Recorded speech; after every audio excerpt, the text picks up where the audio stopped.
absolutely. So a lot of you probably started the whole process to even register for this class because you were interested in rain barrels specifically, and that's definitely a great way to capture rain, and it's a very good tool to use as part of rainscaping. So we're going to share 6 things you should know to be successful with rain barrels if you want to have one in your yard. Um, Now, this picture is very idyllic and beautiful, but you'll see that there's a few things going wrong here. So let's begin. Um, One of the biggest things I see is people get really excited about rain barrels. They have a gutter in mind, they stick it there, and they really haven't thought about where they want to use the water. So to give you an idea, one barrel will provide 1 inch of water to 88 square feet of planted area. Now, that might not mean much to you. So, for example, if you had a 3x4 raised garden bed, you could water it about 7 times to the depth of 1 inch. Now, if you're growing pretty high need veggies, then I would argue you might only get 3.5 times to water that garden bed because you're putting on more like 2 inches. Um, so think about that. Where is this magic downspout that you have in your mind? But then how far away is it from what you want to water? And indeed, what do you want to water? I see a lot of rain barrels in yards that are plumb full, functioning great as far as being hooked up correctly, but just not being used. So where do you want to put this water? That's a huge key piece that shouldn't be overlooked. So once you figure out where you want to put it, chances are it's going to be close to your house because the things you want to water are not at the very far end of your yard because the things you want to water are convenient too, right? So is it herbs? Is it house plants? Is it inside your house? Like we said, rainwater is a wonderful source of hydration for house plants without giving them any of that chlorine that they're just not interested in. So if it is going to be close to your house, what can you do to make it beautiful or make it disappear? And we'll talk a little bit about some of the rules in the woodlands about making it disappear, but that might come into play when you're choosing a rain barrel. If it's in a little bit more visible spot in your backyard, how could you purchase one or change its exterior to make it fit in with your yard and just be pleasant? People paint them. You can grow shrubs in front of them, trellis around them. Lots of options, but make it convenient for you, and then make it something you're excited to have instead of something you're kind of not that excited to look at. Sometimes there's site constraints, and so here's a wonderful slim tank. This is just at about 6 foot, so you could have one in the woodlands if you didn't have to put it on too much elevation. And it has this advantage of fitting into narrow areas, and it would hold, I believe this one holds 650 gallons. So when we talk about capturing, 1/4 of your roof's runoff in a rainstorm, this would do it. This would definitely harness a bunch more rain at once. Do you have the space for it? Do you have the desire? Do you have all the things to water, right? Going back to that, what are you watering with it? So the next thing in convenience is, okay, so you've got this barrel close to somewhere that you want to water, or you've identified what you want to water and where this rain barrel's got to sit. Well, how are you getting the water from the rain barrel to that place you want to water?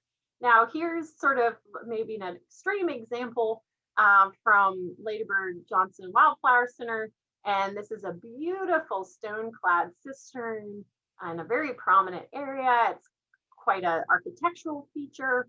But then we've got this long conveyance to get water to where we need it to be. Now, I have not seen this in person. This is wonderfully donated pictures from Mike Mendek, who's a fellow master gardener. And I'm not totally sure. I would assume almost that this is the overflow, but we could use the same principle that if you have the rain tank in one spot and you want to water something way over here, how are you getting that water over there? And you can do some really neat things with water using water's properties to its advantage. It's not out of the realm of possibility to have the water outflow be this high, but it would require you to plumb something all the way down and make a U and come up, and it would only come out of something like that depending on the height of water in the barrel. And we'll look a little bit at cutaways of barrels to sort of give you an idea of how you can play with the physics of water. But just make sure that once you have a site in mind and a source in mind, you start thinking about how you're going to convey that water from one to the other. Now, this is under convenience, because is this convenient? I mean, it's easy. It requires you to take the lid off because we don't want any open water barrels, and we'll get into that because you guessed it, mosquitoes, and also just a hazard for all kinds of things drowning in there that you don't want. So probably not ideal. Potentially you could make it so that you have a hose, a spigot at the very least, and you've got to make it easier to use your rainwater than to use your hose, because I'm sure we all have a hose, and we have to site the rain barrel in such a manner that it's more convenient than the hose, because we know the water is better for the plants.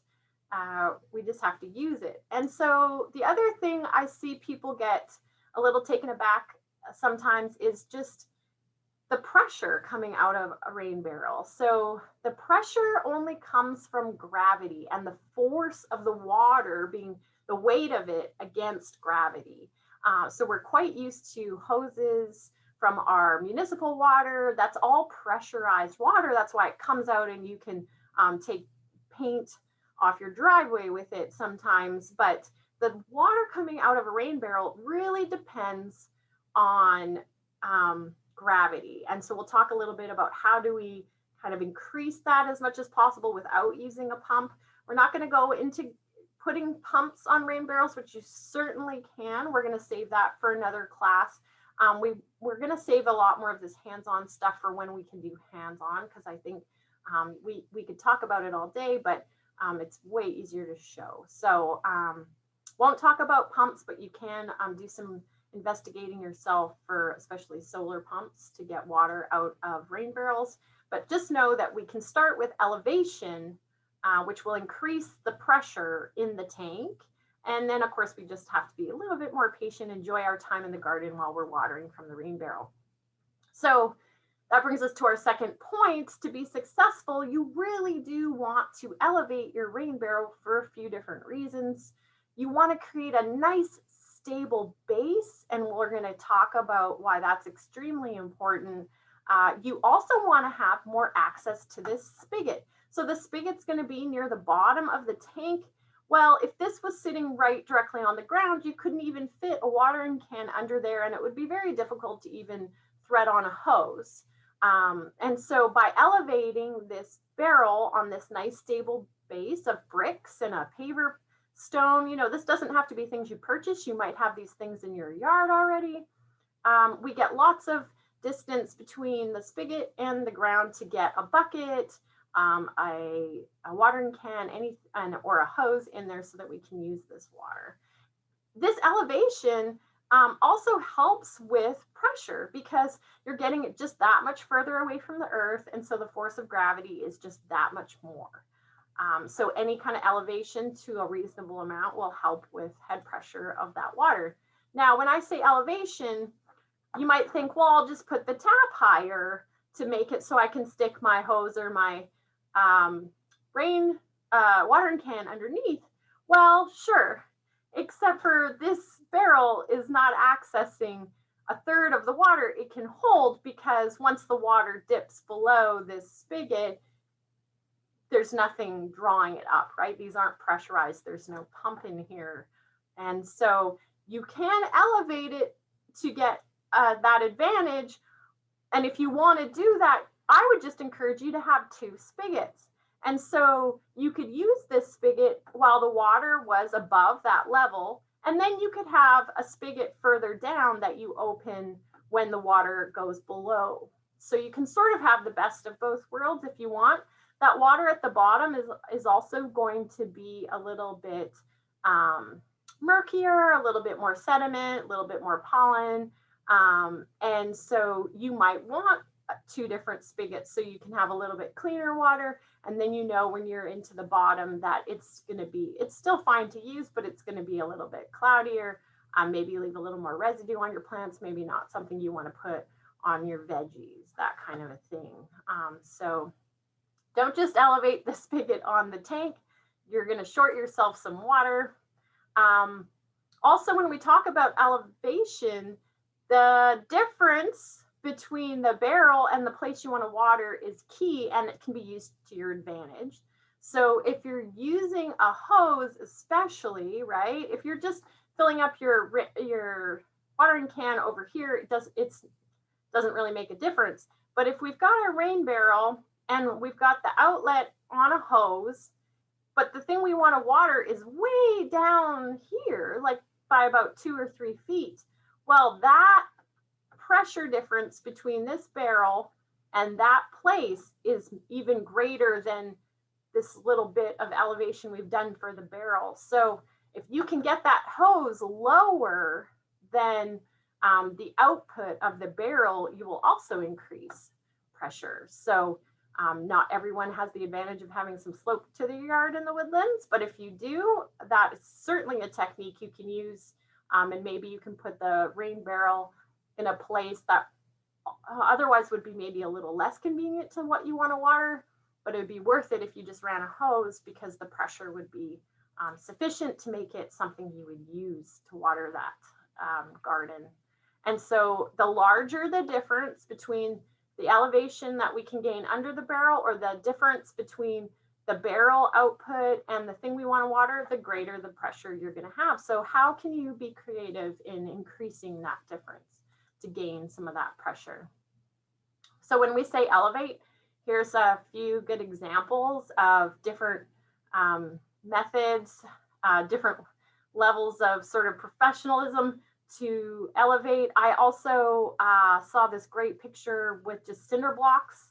Alternate sort of pattern of cinder blocks is a great strong way to elevate a rain barrel. You can use found materials, like these ones seem to have like bricks, or this one has just been trimmed. This isn't supporting anything, it's just sort of covering the edge of these pavers with some of that hard border material, you know, a little decorative flourish. And so whatever we can do to elevate is definitely going to make that a lot more convenient too. So you want to secure that barrel, and elevating it on a nice stable base is important, because these barrels, when full, weigh 450 pounds because of the weight of water, right? Water is heavy. So 450 pounds, that's like having a motorcycle leaning up against your house. Now think about how stable a motorcycle is with no kickstand. So we really want to make sure that base is super stable so that this barrel doesn't create a hazard for ourselves, the gardener, or for small children, pets and things. And depending on your situation, if you do have little monkeys or little things that get into things, you might consider actually strapping this to the wall of your house, the wall of a shed or garage. You can use the same things that strap a hot water tank, just to provide some extra security so that it doesn't tip over on anybody. But a good stable base should be sufficient from the barrel staying in place as long as nobody's hanging on it. So when we say secure, we also want to secure any kind of inputs to the barrel and any outputs out of the barrel, just to make sure they go where we want them to. And neither of these are great at showing an overflow, but everyone is going to have an overflow, and you definitely want your overflow going somewhere intentional. And so secure everything you can, the barrel, the inputs, especially if instead of rigid pipe to fill the barrel, you're using flexible, you can use flexible plastic sort of guttering to get your rain in there. Just really want to secure it, because a good windstorm here and just the force of water itself as it's coming down the downspout is enough to knock that off. And then you're just watering the side of your house. And that's not the point. Also, we want to secure the lid. The lid is vitally important because it's holding down mesh, or these ivy barrels have some screen in here that you can't see. This is a homemade one out of a trash can, which you can certainly do. And they've cut a hole, and then they've just put mesh on and sandwiched the mesh between the lid and the barrel. This is a very cost-effective way to make a rain barrel. And we really want to see that mesh, because as you know, here, any kind of standing water will end up growing mosquitoes. A rain barrel can grow them by the thousands, if not tens of thousands. If there's any debate on any of these little holes and inputs and outputs, or anything getting askew and mosquitoes can get in there, I would say you could put mosquito dunks. My day job, just for full disclosure, is running the mosquito surveillance and education program for the Woodlands. So I say that this is the best tool we have in our toolkit to treat any kind of water that we've got that's we want to stick around. In a rain barrel, we want that water to stick around for more than 7 days. This is a naturally occurring bacteria, very target specific to just kill mosquito larvae. They actually have to eat it. So it's not just a contact pesticide. And so that means that even if you put a dunk in your rain barrel and you were a certified organic gardener, the water you use out of that rain barrel would not do anything to affect your certification. So it's that benign to everything but mosquitoes. It would be safe if your dog got a corner of it, if the kids pick it up by accident. It's really good stuff. I highly recommend it if you have bird baths and some good insurance for rain barrels, especially if you're going on vacation or something. Ounce of prevention, pound of cure, right? Nobody wants more mosquitoes in our climate, especially. So for that reason, this is not recommended, but let's talk about connecting rain barrels. I thought this was a real clever situation.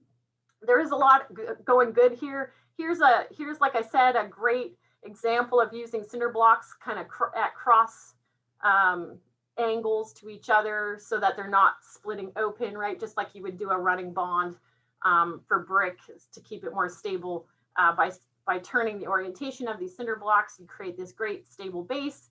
And it would be more stable. I would feel a little better if this was up against something like the building.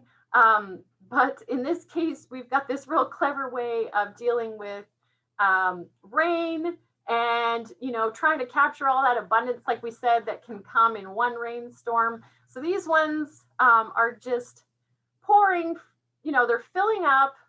And then when that's full, it's pouring into the next one. And then, when that's full and down the line, and we're pretty much going to overtop the last one. We're going to talk about having an exit strategy. This one does not appear to have one. So I really wouldn't recommend that.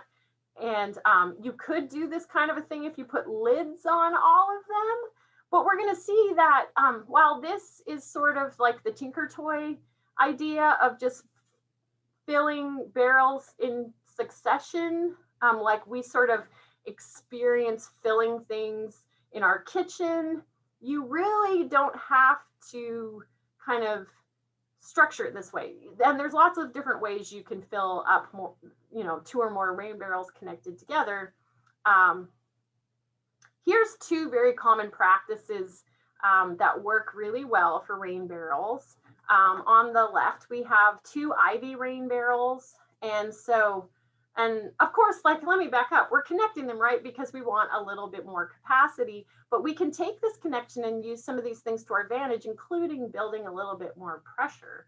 So traditionally on ivy barrels, we think about filling one from the gutter and connecting it to the other and having the outflow. So if you were to watch how the water moves, the green is the inlet, the water goes down, starts at the bottom, right? Fills up to the top, goes through the overflow pipe into the next barrel, fills up that barrel. When that water reaches the second overflow, it goes and exits the whole system. You want to make sure that this right-hand barrel is marginally shorter than the left hand, because if this barrel was taller, you can see that if this outflow is anywhere higher like this, what you're actually going to do is have water come back out the top of this barrel, which is nothing we want, right? We're losing water and we're making a mess and we're eroding things. So you do want to make sure, truth the system. It would be worth filling it up with a hose with pressure, with lots of volume coming through, and make sure this exit is functioning the way you want. And then you never want to just point it at the base. They're just wrapping it back around for the sake of the picture. So that's one way to connect them. And it's sort of like connecting things in series. If you do any electrical. So what about connecting things in parallel? Now, I know you can't maybe see this. There's a white hose, PVC pipe down here with a single spigot, and it's connecting both of the bottoms of the same ivy barrels, which is traditionally, where you're drawing your the water you're using out of. Okay, so we've actually plumbed these together at the lowest point in the system. And then we've got a leaf catcher up here I'd like to draw your attention to. So this is a great way to manage debris coming into the system, where you cut the downspout, but then you have this going into a mesh. There's a screen on it to keep leaf debris out, and you can put it at a level where you can physically just grab that debris out easier without having to get on a ladder. So you quite often see them called leaf eaters. So if that kind of a thing appeals, you could definitely use that. It's not necessary. And this thing here, probably you might be wondering, this contraption is a first flush diverter, which is also an option. It does help to get the first flush of rain, which is why it's called a first flush diverter. The first flush of rain off the roof actually goes and fills up this pipe first. And there's a little screw fitting, threaded fitting on the bottom where you would maintain it. But the rain fills this up with all that first flush of sediment and bird poop and things off your roof. And then when this pipe fills up, the water is able to go and fill up your barrel. The problem with first flush diverters is after every single rain that has sufficient water, you want to go and open this to empty it out, because otherwise the next big rain, this first flush is full and it's not going to be doing its job. So some people just elect to not use one at all because it is a maintenance point. And if you're not draining it, it's just more PVC you had to buy, more time you had to spend. But if you are really concerned about the improving the quality to the best you can of the rain that comes off your roof, it's a great option. You just Google first flush diverter. There's a few different ways you can build one, but they're really simple. But I digress. So we have these two barrels and we're filling this one on the left. And so it's going to go first. It's going to fill to the bottom, but what's happening, because we have tied that barrel together right at the bottom, what happens is the water is going to equally fill both containers to the same level at once, right? So think about that. And then as the water increases, it's going to fill both containers. So one container is never full, and then the next one, they're both getting filled at this to the same level. So as it fills, it fills, it fills. At some point, either the exit is on that far barrel, right, for the overflow, or nothing's saying you can't have this opening over here be the overflow. So this barrel really could be not what's getting the inlet, not what has the outlet, but it's like a battery, right? It's just filling at the same rate as this one, and it's providing pressure and water to this spigot. And so the reverse would be true also, where as you use this water, it's drawing down equally against from both barrels. So two different ways to do it. Perhaps this is a little more straightforward and easy because a lot of these parts are included with these kits if that's the way you want to go. But just gives you an idea that there's more than one way to connect two barrels, and maybe you have a site constraint or something that would make one of these easier than the other for you. Certainly this length could be longer, things like that. So connect a couple barrels, now you've doubled your capacity, and you have lots more rainwater to water your plants. If you want some inspiration, if you're close to Montgomery County, this is out by the airport at the Texas A&M AgriLife Extension building. Wonderful source of inspiration that the Texas Montgomery County Master Gardeners have. I am one of them, so I'm biased, but wonderful group of people, very, very committed to rainwater harvesting. There's a whole bunch of specialists in this area, and you can see just the quantity, the different configurations, the shapes. Lots of them are cladded, so they blend in really nicely. And the total rainwater storage at the facility, 17,000 gallons. And actually all these metal tanks at the front of the building are used to provide the water to flush all the commodes. And so we're not even using drinking water to flush the toilets, which is pretty fantastic. And they do have open garden days. I don't know when the next one is. I know COVID's gotten things a little bit crazy, but have wonderful plant sales, which are also a great source of native plants for your self-watering gardens if you so choose. If you missed that portion to create a self-watering garden, we are recording this and covered a lot of good tips for that. But if you're just interested in catching rain in a barrel, Montgomery County Master Gardeners have lots of good stuff and great people to chat with you about that further. So we talked a little bit about needing an exit strategy because we're getting so much rain. This barrel is going to fill up in no time. Where is it going after it's full? So we have this situation on the left is a little concerning to me because remember, we want to be concerned about slope. Appears that the slope is going in this direction, and gosh, wherever that outflow is, it's the water is going to want to go this way. And what's right here? It's an entrance to the bottom of this building. Now, this is not the kind of architecture that we would have here locally, but the same applies that you can't pump this water uphill by the force of gravity. We could get a little bit clever with lengths of hose to come way out over here or something like that. But really, that's part of siting this rain barrel, is to make sure you have a place for that extra water to go and maybe a thoughtful use for it.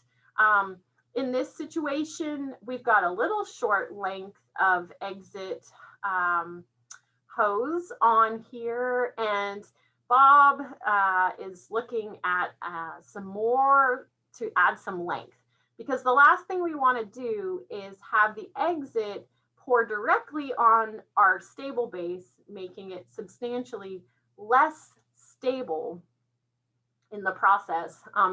Water is incredibly erosive, and it can definitely um, undercut any kind of structure you have that barrel sitting on. So we want to get it away. The size of the overflow matters. You really want to be able to deal with the capacity coming out of this barrel in a good rainstorm, just so that it's allowing enough for the volume of water to pass without backing back up into the barrel. I told you a little bit about securing flexible, like piping, corrugated sort of plastic guttering. These are those flexible downspouts that people quite often use at the end for directing water in their garden. Well, there's nothing saying you can't use one to get from the downspout into your rain barrel. You just want to strap that to the building. That's what I was talking about before. And like we said, keep it away from the base. Have a void and seize the opportunity to use that overflow for good, because like we said, we get so much rain here. I have this point, avoid valves, and I thought I had a good picture of, there is this one rain barrel picture I have where there is one of these spigots at the top where the overflow is.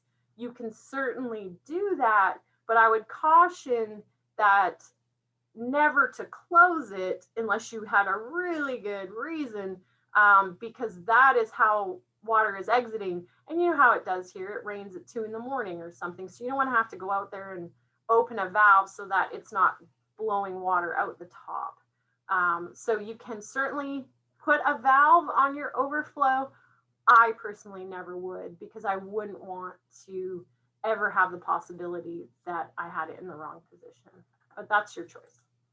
So we've covered 5 different things to know about rain barrels to be successful. And this is perhaps in some ways the most important one, and it's to know the rules. And one of the rules is in your favor. So this is a good thing. House Bill 645 was passed in 2003, and it prevents your HOA, if you have one, from banning rainwater harvesting. So that's a win. But it does allow your HOA to, make it a little bit difficult, perhaps, but to require screening or to put constraints on where you can put the barrel or how many you can have. But the good news is that you can certainly have a rain barrel wherever you are in Texas. And as far as the woodlands goes, I apologize that these are kind of wordy, but I really do want you to have the sort of all the gist of it. You can go and check our development standards. It's page 22, section G, but it's pretty much written out here for you. Of course, like we said a little bit more in the self-watering gardens, you can't do anything to adversely affect your neighbors or the general drainage by installing a rain barrel. And of course, I don't think anybody would want to do that anyway, but we do have to sort of step back and think about how it will impact water and make sure that we're doing it in a really conscientious way. Like I said here, the natural drainage pattern is sheet flow. And so sometimes you are supposed to have runoff going from one yard to another and not just directly to the street. And so we want to kind of respect whatever the natural drainage is as much as possible also. Water harvesting tanks in the woodlands can't exceed 6 feet. That's sort of like does it stick out over the fence kind of a concept. And they also have to be in the backyard. They have to be screened from anyone else's view. I know not all of us have even fences around our yards, so you could have a rain tank in your backyard that people could see. You would just have to screen it with either shrubs or some nice lattice. You could grow one of those great vines on it. And here in the woodlands, no more than 2 tanks. But like I said, if it's 6 foot and it's screened and adhering to the other principles, there's nothing saying you would be limited to 2 55-gallon tanks. You could have larger tanks. You're just limited to 2. So be creative with that. Again, another way of saying you can't affect your neighbors with this. A lot of the Texas Water Code is built on neighbor to neighbor conflict resolution. We actually can't get involved and don't have much authority if your neighbor is doing something that adversely affects your drainage. That becomes an issue between y'all. So let's try and be good neighbors out there. There's lots of rain, and we definitely want to make it so it's not impacting anyone negatively. So with all that being said, if your tank meets these criteria in the woodlands, you don't actually have to apply for a permit from our covenants administration. You can just go ahead and put one in. It doesn't require an inspection. And now that you know 6 things to be successful, you will be able to do that with some confidence, I hope, with that nice stable base and a great exit strategy for your tank. Couple bonus things for rain barrels. Because we aren't in person, it's very hard for me to mime over Zoom. Normally we would have an ivy barrel. Here is a wonderful screenshot from the Woodlands Green, which is our partner. We have them here at the Parks building to pick up. We do not sell them. They are a program of the Woodlands Green to help raise funds for that nonprofit. And so if you are a Woodlands resident of the Montgomery County side, sorry, Harris County and Creekside Park residents, if your water bill says Woodlands Water on it, it's formerly known as the WJPA, they will give you a rebate for purchasing a rain barrel. All the details are on the Woodlands Green site if you want to scan that QR code, or just go to the Woodlands Green and search rain barrels. They're $96, and there's also a great link from Rainwater Solutions, which makes these rain barrels, on how to hook one up, and it's super easy. So that's one bonus for you. If you would like to go the route to just put a rain barrel in, you've identified some places to water, and you can just get started right away. A note on screens, on the right, a screen will catch a lot of stuff, but on the left, when you move that stuff out of the way, there's still pollen and things that make it into the barrel. Normally, we would show you one of these self-cleaning overflows that was developed by Jim Buncho and sort of perfected by lots of the water harvesting professionals, water specialists, master gardeners, and I'm very fortunate to have learned from a lot of them. And so we have this great cutaway barrel with a PVC pipe, and the concept is that this barrel will fill through this top portion, and as the water level rises, we force the water to exit the system by going up this pipe. And it's just, there's no pump or anything, it's just the pressure of the water itself, and it needs to leave, but we haven't given it a hole here, we've only given it a hole here. And if we have no siphon, so this is a T that's open, so there's no siphon effect, it just pushes that water out this way. And the advantage is that where all that pollen tends to accumulate is down at the bottom. And so this little addition can just help use that water first when the barrel is overflowing, right? This has nothing to do with using the water. Here's the spigot over here. But as the barrel overflows, which is quite likely in our climate, it's actually pulling a bunch of that pollen and things from the bottom. We still want a screen. There's still a screen in this pot where the downspout enters, but all those little fine particulates are more likely to go up and out. And so we don't have to do so much maintenance. Very difficult to demo this over Zoom. We love normally having some hands-on opportunities. If this kind of a thing interests you, just email us. We can definitely send you an info sheet. You can retrofit these to an ivy barrel if you want to cut into your ivy barrel, but you can also just quite easily turn a 55-gallon drum into a rain tank.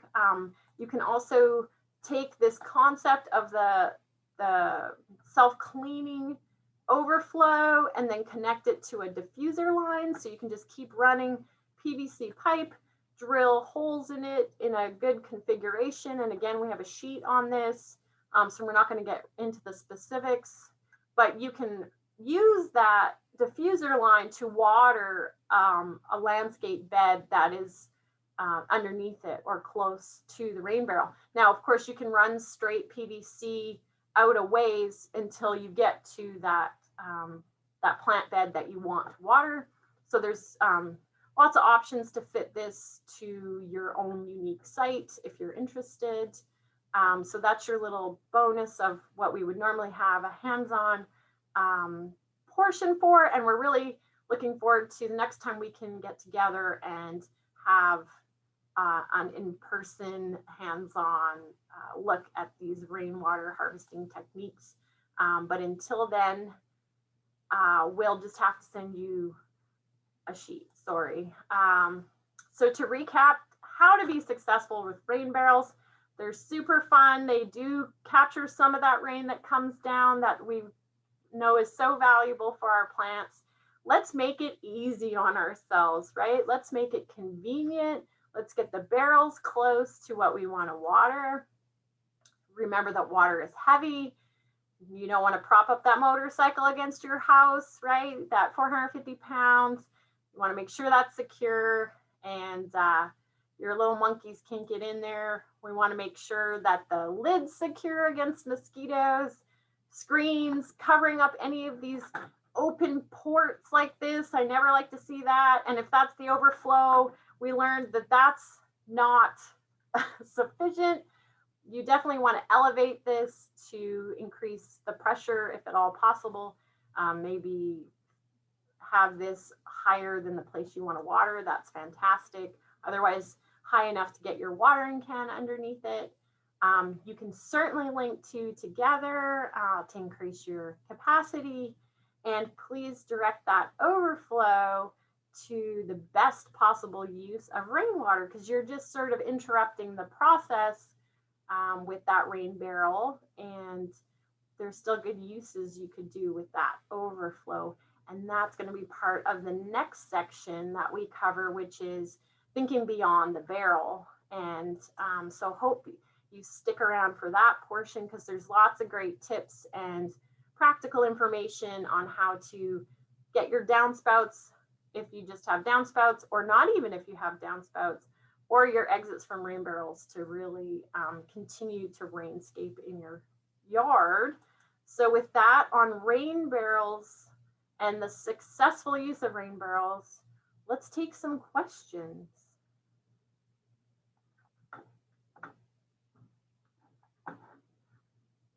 We'll see if Terry's got any questions in the chat. Like she said before, there's lots of time today. I think we're running pretty good. And so if you have questions, I'll try my best to answer. Actually, Megan, we didn't have a question come in on rain barrels. Someone was backing up to the rain gardens, those self-watering gardens we talked about earlier, and their comment was that their neighbor is, quote, backwashing their pool filter, and that water that's flowing in the neighbor's yard then runs into their yard, and they were concerned about that treated water from the pool entering a rain garden. I want to comment first.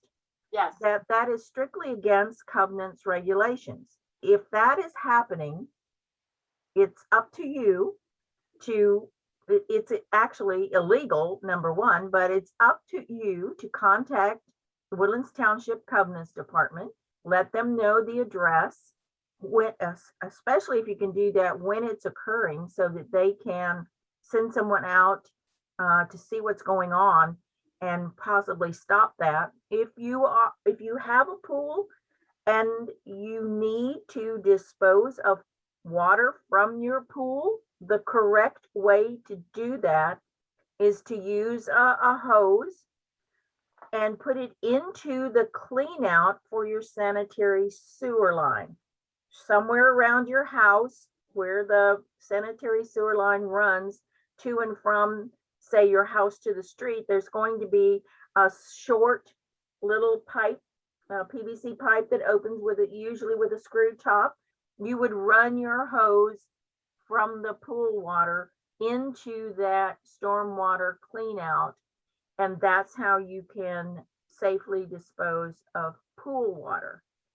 But now to you, Megan, I mean, if this does happen, if there is water from a pool that could flow into a rain garden, would you say that would be detrimental?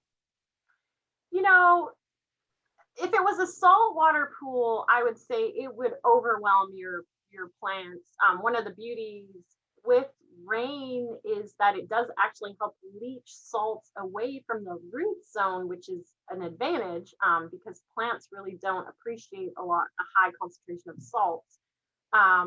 So a saltwater pool, I would think, would really get in your way as far as just loading that soil up with salts, and you would be really battling that. Chances are it's not a saltwater pool. So if it's a chlorinated pool, the thing about chlorine is that it will evaporate over about 24 hours. So it would dissipate.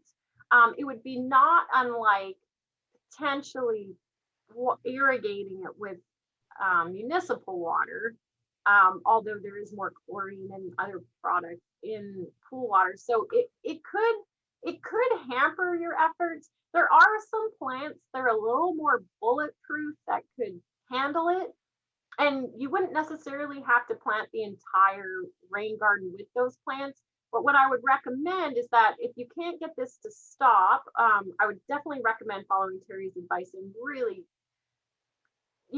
working with covenants, working with Woodlands Water. These people are supposed to be putting any kind of pool water into our sanitary system so it's treated. It does not belong in the storm sewer system. It does not belong just being run down the yard into the street. That's illegal. So work through that. But if in the process, you could take sort of the side closest to where this water is coming from and sort of create a small basin to intercept it ahead of the rest of your self-watering garden. You could create an area there's certain other plants that are a lot better at dealing with that chlorinated water, and they could help dissipate some of those chemicals before the rest of the water gets into the bigger basin. So in effect, you're just sort of filtering that water through plants and soil, or filtering that water ahead of the rest of it, trying to, and if you look at stormwater management in some of these bigger cities, Dallas has a bunch, Portland, Oregon has a bunch, all kinds of California cities do. They're taking stuff coming off the road and the concrete and oil and all kinds of things into these storm water basins, and trying to use those plants to help filter that water so that it goes into the nearby lakes and streams a little cleaner. So that might just be a case of plant selection in sort of a buffer strip, right? A filter strip ahead of the rest of your garden that might be a little more sensitive to that chlorine. I can tell you all kinds of plants that deal with heavy metals and things off the top of my head, but I can't tell you which ones are a little more hardy with the chlorine. But I could definitely, if you wanted to email us at enviro@thewoodlands Township, or you can email me, my contact information will be at the end of the presentation, or just put your email in the chat to Terry. We could certainly get some chlorine resistant plants for you, because I think that would be the best option, is to try and just put some plants at the beginning to filter that water, and then you should be okay between the chlorine naturally evaporating and just the help from those plants, I would hope. But please try and work with your neighbors to get them to dispose of their pool water in a responsible manner. So Megan, earlier you said the covenants rules are that the rain barrel can't be more than 6 feet high.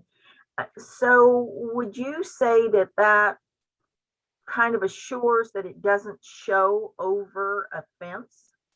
I believe that's where that 6-foot rule comes from. I do not work for covenants, and so everything has to have a big asterisk against it.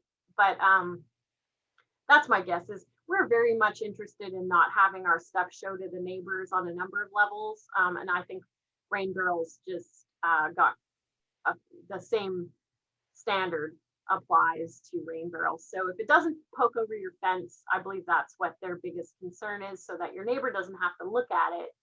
Some of these beautiful big cisterns that you see in the desert Southwest and in Arizona, I mean, I think that they're just wonderful to look at, because people are doing such great things harvesting rainwater. That's not everyone's opinion. So I think they're just trying to keep us from putting these big tanks in our yards that force our neighbors to look at them. So if your neighbor can't see it, I think you're good. So good rule of thumb is it should not show above your fence line. Absolutely. And that's why the screening rules apply too. So if you don't have a fence, or for some reason you only have a 4-foot fence, you can still go to 6 feet. You're just going to have to put some shrubs in front of it or some lattice, just like we do with our trash cans. Just screen it, and you should be okay. And like I said, then you don't need a permit.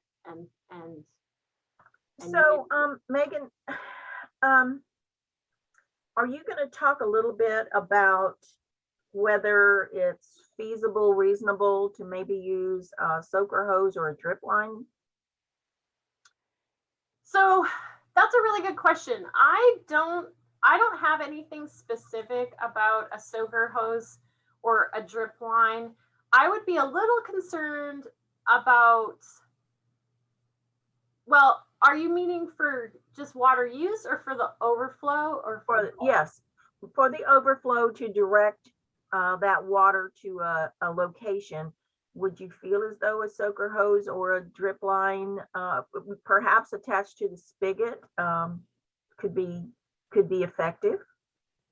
I definitely think a soaker hose could be effective.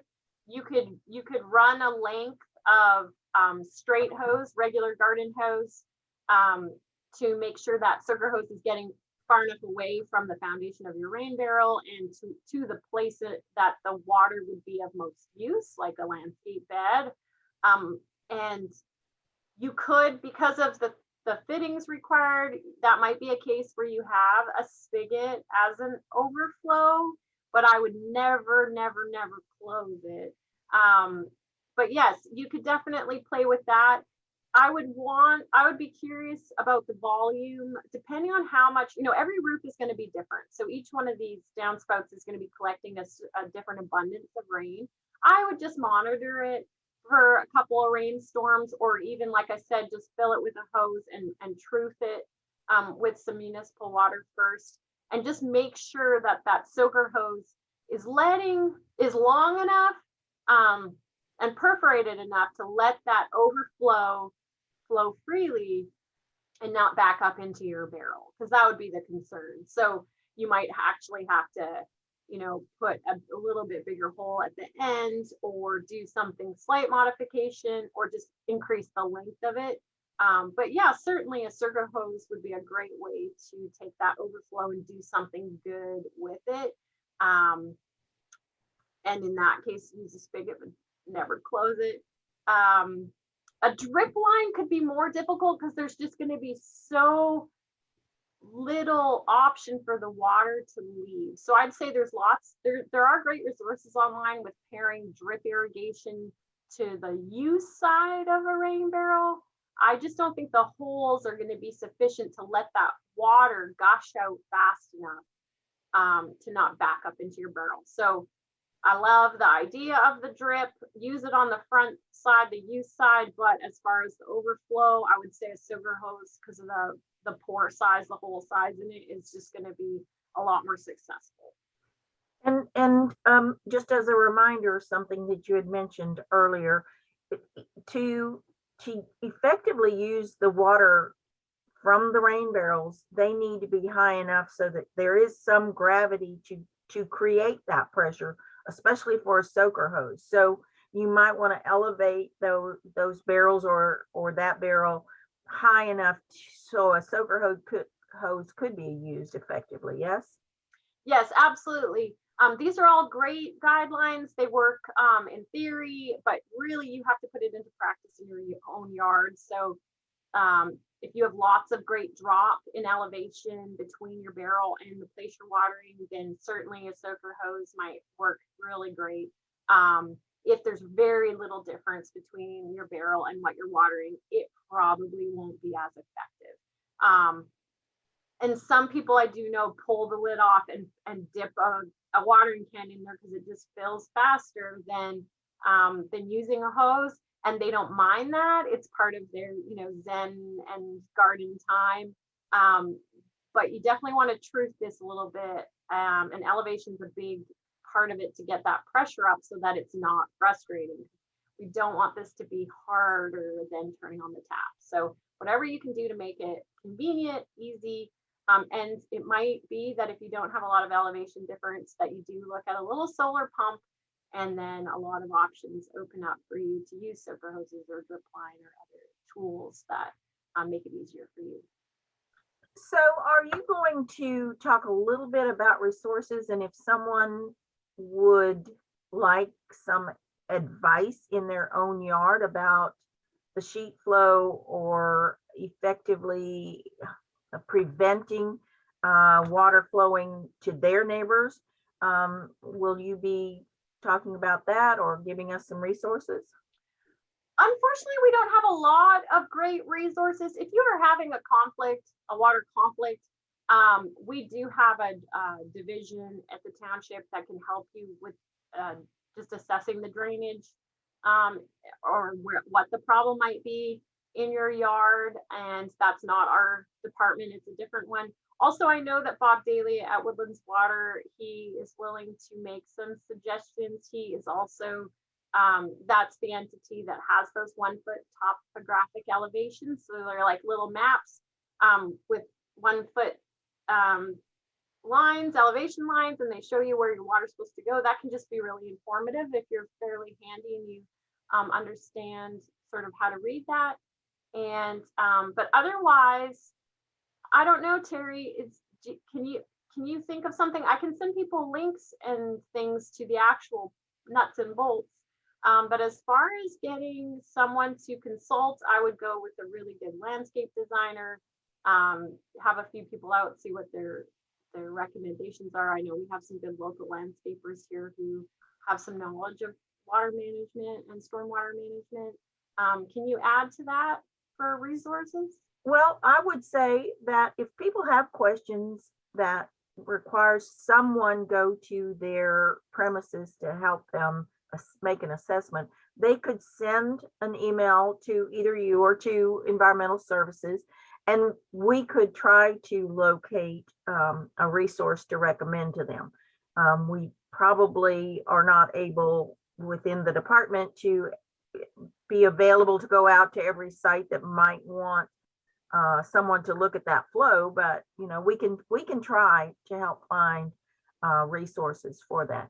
And I did want to comment, Megan, that Meg Davis did say that when those drip lines are at up at the master gardener offices that are connected to the large rain barrel catchment systems they have there, that one of their primary maintenance things is to make sure it's cleaned out at least monthly, so that they don't get clogged up. But I believe their catchment barrels are significantly larger, which automatically increases the gravity that would flow to those drip lines they have. So, it's good things, bad things. It's both sides of coins. You have to look at every situation, both the amount of water you have in the barrel for pressure, as well as the efficiency of the lines. So there's, as you said so far earlier in the presentation today, there's not a one size fits all. You can't give us a prescription for this is what you do in your yard. Yeah, These are your concepts. unfortunately, all we can do is equip you with some great food for thought, some a foundation and some good questions to ask yourself and of your site. And you're right, Terry, it's not prescriptive. It's very much situation specific. If you find yourself getting really hung up with one particular part of your site or your setup, definitely email us, like Terry said, and we can try and hook you up with the right resource. But unfortunately, it's just not a service our department offers. We're educators. We want to inspire you and equip you, and definitely we know how to point you to the right resources. But there's so much nuance between different sites and situations that unfortunately we can't speak directly to each one, but we can definitely help you get connected with someone who can help you. And like Meg said, you know, especially if you're considering drip line, that's a whole nother kettle of fish that I didn't get into with this topic. But if you're interested in drip irrigation, Terry does a great class in the spring, and we could definitely work in maybe some low pressure drip irrigation systems, which is what a rain barrel would be. But a lot of the same principles apply for drip, as far as just their tiny little holes, those emitters, you definitely need to keep them clean. And the problem is doubly confounded when you're using rainwater, because there's just a little bit more sediment in there usually. Great discussions, great discussions.